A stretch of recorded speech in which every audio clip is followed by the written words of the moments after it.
చందమామ కృష్ణావతారం 10వ భాగం బలరామకృష్ణుల మధురాగమనం. ఆ రాత్రి అక్రూరుడు బలరామకృష్ణులతో సహా సుఖమైన భోజనం చేసి ఒకచోటనే అందరూ పడుకున్నప్పుడు, నాయనా, తల్లి గర్భం నుండి బయటపడుతూనే ఇలాంటి హీన జీవితం పాలై ఎన్నో ఘనకార్యాలు చేశావు. ఇంకా ఈ జీవితం చాలు. నీ అసలు వంశానికి కీర్తి ప్రతిష్టలు చేకూర్చు. నీ తండ్రి వసుదేవుడు ఎంతో గొప్పవాడు. మీ ఇద్దరెలాంటి కొడుకులు ఉండి కూడా కంసుడికి భయపడుతూ ఆ దుర్మార్గుడి చేత అవమానాలు పడుతూ కొడుకులను అడవుల పాలు చేశానే అని మహా కుమిలిపోతున్నాడు.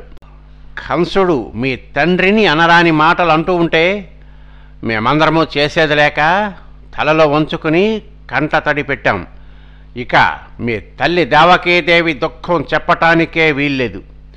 వరుసగా ఆమె గర్భాన పుట్టిన బిడ్డలనందరినీ కంసుడు చంపేశాడు.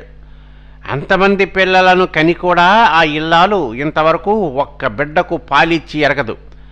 ఎంత చక్కని వాడివి, నీ ముఖం ఎలా ఉంటుందో ఆ తల్లికి తెలుసునా? ఆవిడ మాతృత్వం సఫలం చేసే భారం ఇప్పుడు నీ పైన ఉన్నది.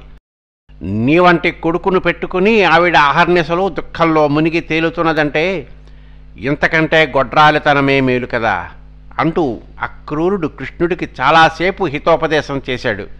ఆయన మాటల సారాంశం కృష్ణుడికి అర్థమయ్యింది. అతను మధురా నగరానికి వెళ్ళి కంసుడిని చంపి తన తల్లిదండ్రులైన దేవకీ వసుదేవులకు ఆనందం చేకూర్చాలి. తెల్లవారింది. అక్రూరుడు బలరామకృష్ణులు కాలకృత్యాలు తీర్చుకుని రథం ఎక్కారు. అక్రూరుడు రథం తోలుతూ వ్రేపల్లె దాటి మధురకు వెళ్లే దారి పట్టాడు. కొందరు గోపికలు రథాన్ని కొంత దూరం వెంబడించారు. కృష్ణుడు వెళ్ళిపోవటం వాళ్లకు ఏమీ బాగాలేదు. కొందరు అక్రూరుణ్ణి బాగా తిట్టుకున్నారు. మరికొందరు, రేపు ఏ రాక్షసుడన్నా మన మీద వచ్చి పడితే ఎవరు కాపాడతారు? కృష్ణుని వెళ్ళిపోనిస్తున్న మన వాళ్ళు వెర్రివాళ్ళు కారా అని అడిగారు. వాళ్ళు కొంత దూరం రథాన్ని వెంబడించి అతి వేగంగా వెళ్లే రథాన్ని అనుసరించలేక ఆగి రథం లేపే దుమ్ము కనబడకుండా పోయేదాకా చూసి తిరిగి వెళ్ళిపోయారు. మధ్యాహ్నం దాకా పరుగు పెట్టి రథం కాళింది తీరాన ఒక కదంబ వృక్షం నీడలో ఆగింది. అక్రూరుడు బలరామకృష్ణులతో, నేను నదిలో స్నానం చేసి అర్ఘ్యం విడిచి ఇప్పుడే వస్తాను. అంతదాకా మీరు రథంలోనే ఉండండి. ఈ లోపుగా గుర్రాలు గరిక మేస్తాయి అని చెప్పి నదిలోకి దిగి నడుములోతు నీటిలో మునిగాడు. అలా మునిగిన అక్రూరుడికి నీటిలో రసాతలం కనబడింది. అక్కడ వాసుకి, కర్కోటకుడు మొదలైన నాగశ్రేష్ఠులు తిరుగుతున్నారు. చాలా అందంగా నిర్మించిన రత్నమండపం లోపల 1000 తలల ఆదిశేషుడు కనిపించాడు. అతని శరీరం స్వచ్ఛంగానూ తెల్లగానూ చుట్టలు చుట్టుకుని ఉన్నది. పడగలు ఎత్తి ఉన్నాయి. అతని నాలుకల వరస మెరుపు తీగలాగా చలిస్తున్నది. అతని పార్శ్వ్యాల రోకలి, నాగలి, తాటి చెట్టు గుర్తులు గల జెండాలు ఉన్నాయి. ఆ శేషుడి చుట్టలపైన కృష్ణుడు నల్లగా తామర కన్నులతోనూ పసుపు పచ్చని బట్టలతోనూ కూర్చుని కనిపించాడు. అలా కనిపించిన కృష్ణుణ్ణి అక్రూరుడు మంత్రాలతో ఆరాధించి మానసికంగానే వివిధ అర్చనా సామగ్రితో అర్చించాడు. తర్వాత అతను నీటిలో నుండి పైకి లేచి చూసేసరికి రథం మీద ఉన్న బలరామకృష్ణుల దేహాలపైన తన అర్చన తాలూకు గుర్తులు కనిపించాయి. అక్రూరుడు అది చూసి మరింత అద్భుతపడి మళ్ళీ నీటిలో మునిగి తిరిగి ఆదిశేషుణ్ణి, అతనిపైన కూర్చుని ఉన్న కృష్ణుణ్ణి చూశాడు. చివరకు అక్రూరుడు తన అనుష్ఠానాలు ముగించుకుని రథాన్ని చేరరాగానే కృష్ణుడు, అక్రూరుడా, చాలా ఆలస్యం చేశావు. పాతాళంలో ఏదో చోద్యం కనిపించినట్లున్నదే. నీ ముఖాన ఆశ్చర్యం చూస్తే అలాగే ఉన్నది అన్నాడు చిరు దరహాసంతో. దేవా, నువ్వు దగ్గరలో ఉండటం కన్నా పెద్ద చోద్యం ఇంకేం కావాలి? నువ్వు నీ అన్న ఇక్కడ కనిపించినట్లే నీటిలో కూడా కనిపించారు. నీ వాస్తవ రూపం వర్ణించటం బ్రహ్మకైనా సాధ్యం కాదే. నేనేపాటివాణ్ణి. నా పైన వాత్సల్యం ఉంచి అనుగ్రహించు. మనం ఇంకా బయలుదేరాలి. కంసుడు మీ కోసం ఆత్రంగా ఎదురు చూస్తూ ఉంటాడు. సూర్యాస్తమయం లోపల మనం నగరం చేరాలి అన్నాడు అక్రూరుడు. కృష్ణుడు నవ్వి, మేము నీ చేతిలో ఉన్నాం, మా చేతిలో ఏమీ లేదు అన్నాడు. రథం తిరిగి బయలుదేరి సాయంకాలం వేళకు మధురానగరం చేరింది. కృష్ణుడు అక్రూరుడితో, నగరం అనేది ఎట్లా ఉంటుందో ఎన్నడూ చూసిన వాళ్ళం కాము. కంసమహారాజును చూసినదాకా ప్రాణాలు ఆగేటట్లు లేవు. అందుచేత ముందుగానే 4 వీధులు చుట్టి వస్తాం, అనుమతించు అన్నాడు. అక్రూరుడు వాళ్లను రథం దించి, మీకు వసుదేవుడి ఇంటికి వెళ్ళాలనిపించవచ్చు, కానీ ఆ పని చేయకండి. ముందు తనకు కనబడకుండా వసుదేవుణ్ణి చూస్తే కంసుడికి కోపం వస్తుంది అని చెప్పి బలరామకృష్ణులను తీసుకువచ్చానని కంసుడితో చెప్పటానికి వేగంగా రథం తోలుకుంటూ వెళ్ళిపోయాడు. కట్టుతాళ్లు విప్పిన ఏనుగుల జంటలాగా బలరామకృష్ణుల మధురానగరపు రాజవీధి వెంబడి నగరపు వింతలను ఆశ్చర్యంగా చూసుకుంటూ ముందుకు నడవసాగారు. వారు అలా నడుస్తూ ఉంటే అక్కడి పౌరులు వారిని చూసి రకరకాలుగా మాట్లాడుకున్నారు. కొంత దూరం వెళ్లేసరికి బలరామకృష్ణులకు రంగకారుడు అనే రజకుడు కనిపించాడు.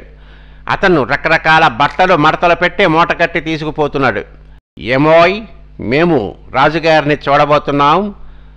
రాజసభకు వెళ్లేవాళ్ళు మంచి మంచి బట్టలు కట్టుకుని మరీ వెళ్ళాలి కదా, అందుచేత నీ దగ్గర ఉన్న బట్టల్లో మంచివి చూసి మాకు ఇయ్యి, మంచివాడివి అన్నాడు కృష్ణుడు.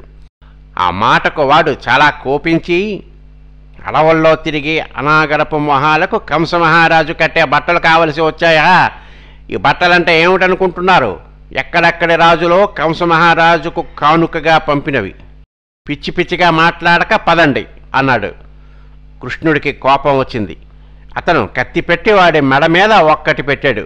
తల తెగి కింద పడి వాడు కాస్తా చచ్చాడు. వాడికి ఎందరో భార్యలు ఉన్నారు. వాళ్ళు పరిగెత్తుకుంటూ వచ్చి జరిగినది చూసి రాచనగర్లో చెప్పుకోవటానికి వెళ్ళారు. ఈ లోపల కృష్ణుడు ఆ బట్టల మూట విప్పి అందులో ఉన్న పసుపు రంగు గల బట్టలు తాను తీసుకుని నీలం రంగు బట్టలు బలరాముడికి ఇచ్చి మిగిలిన వాటిలో కొన్నింటిని అక్కడ కనిపించిన వారికి భయం లేదు కట్టుకోండి అంటూ ఇచ్చాడు. ఆ తరువాత బలరామకృష్ణులు ముందుకు నడిచి కొంతసేపటికి పూలమాలలు కట్టేవాళ్లు ఉండే వాడ చేరుకున్నారు. అక్కడ వాళ్లకు గొణకుడు అనే మాలాకారుడు కనిపించాడు. కృష్ణుడు వాణ్ణి మంచి మంచి పువ్వులు అడిగాడు. వాడు బలరామకృష్ణులను చూసి, ఏ సిద్ధులో యక్షులో అయి ఉంటారనుకుని వాళ్లకు దండం పెట్టి, తీసుకోండి, ఈ పూలన్నీ మీవేగా అంటూ మంచి మంచి పూలు ఏరి ఇచ్చాడు. ఆ పూల దండలను వాళ్ళు తలలోనూ మెడలోనూ చేతులకు ధరించి విచిత్రంగా కనపడ్డారు. వాళ్ళు రాజవీధి వెంబడి మరికొంత దూరం వెళ్లేసరికి వారికి ఒక కుబ్జ కనిపించింది. ఆ కుబ్జ చేతిలో ఒక పాత్ర నిండా మంచి సువాసనలు వెదజల్లే గంధం ఉన్నది. కృష్ణుడు ఆమెను సమీపించి ఆమె ముఖం మీది ముసుగు పైకెత్తి ముఖంలోకి చూస్తూ, ఈ గంధం ఎవరి కోసం తీసుకుపోతున్నావు అని అడిగాడు. కంసమహారాజు స్నానం చేసి ఈ గంధం కోసం ఎదురు చూస్తూ ఉంటాడు. నేను తప్ప ఇంకెవరు తయారు చేసినా గంధం ఆయనకు నచ్చదు. దాన్ని నేనే తయారు చెయ్యాలి, ఆయన పూసుకోవాలి. నిన్ను చూడగానే ఏదో మాట్లాడబుద్ధి అయ్యి ఇదంతా చెప్పాను, కానీ నేను ఇక్కడ ఒక్క క్షణం ఆగటానికి వీల్లేదు. రాజుగారు స్నానం చేసే సమయం అయ్యింది అన్నది కుబ్జ చాలా హడావుడిగా వెళ్ళబోతూ. మేము దేశాంతరం నుండి వచ్చిన మల్లులం. మీ రాజుగారిని, రాజ్యాన్ని, విల్లుకు జరగబోతున్న గొప్ప ఉత్సవాన్ని చూసి సంతోషిద్దామని వచ్చాం. నీ గొప్ప నువ్వు చెబుతున్నావనుకో, మేము ఊరికే నిన్ను ఎలా మెచ్చుకోం. ఆ పాత్రలో ఉన్న గంధం ఇచ్చావంటే మేము పూసుకుని నిన్ను మనసారా మెచ్చుకుని హాయిగా వెళ్ళి రాజుగారి దర్బారులో కాస్త కళగా కూర్చుంటాం అన్నాడు కృష్ణుడు చిన్నగా నవ్వుతూ. ఆ మాటకు కుబ్జ నవ్వి, సరే తీసుకోండి అంటూ తన పాత్రలోని గంధం ఇచ్చేసింది. కృష్ణుడు ఆ గంధాన్ని ముందు బలరాముడికి ఇచ్చి తనకు కావలసినది తాను కూడా పూసుకుని మిగిలినది అక్కడ ఉన్న పిల్లలకు ఇచ్చేశాడు. అతనికి ఆ కుబ్జను మామూలు మనిషి చెయ్యాలని అనిపించింది. అందుకని అతను ఆ కుబ్జ కాలివేళ్లను తన కాలివేళ్లతో నొక్కిపట్టి చూపుడు వేలుతో ఆమె ముఖం పైకెత్తాడు. వెంటనే ఆమె రూపు మారిపోయి ఆమె శరీరం వంకలు తీరింది. సన్నని నడుము, చదునైన వీపు, దీర్ఘమైన దేహము ఏర్పడ్డాయి.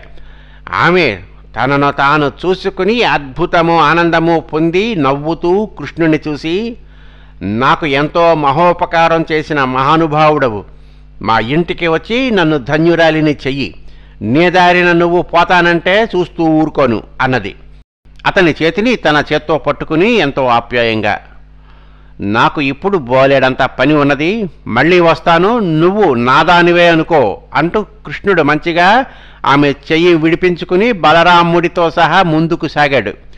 వాళ్ళిద్దరూ తమ ఉద్దేశాలను బింకాన్ని పైకి కనబడనీయక మామూలు గోప బాలకులలాగానే ప్రవర్తించుతూ నెమ్మదిగా నడుచుకుంటూ కంసుడి మందిర ద్వారాన్ని చేరుకున్నారు. అక్కడ చాలా కోలాహలంగా ఉన్నది. కంసుడికి ఎందరెందరో రాజులు పంపిన కానుకలు, ఏనుగులు, గుర్రాలు, రథాలు, సుందర వస్తువులు వేల సంఖ్యలో ఎడతెగకుండా వచ్చి చేరుతున్నాయి. లోపల ఆయుధాగారం ఉన్నది. దాన్ని బంగారంతోనూ పెద్ద పెద్ద మణుగులతోనూ చాలా అందంగా నిర్మించారు.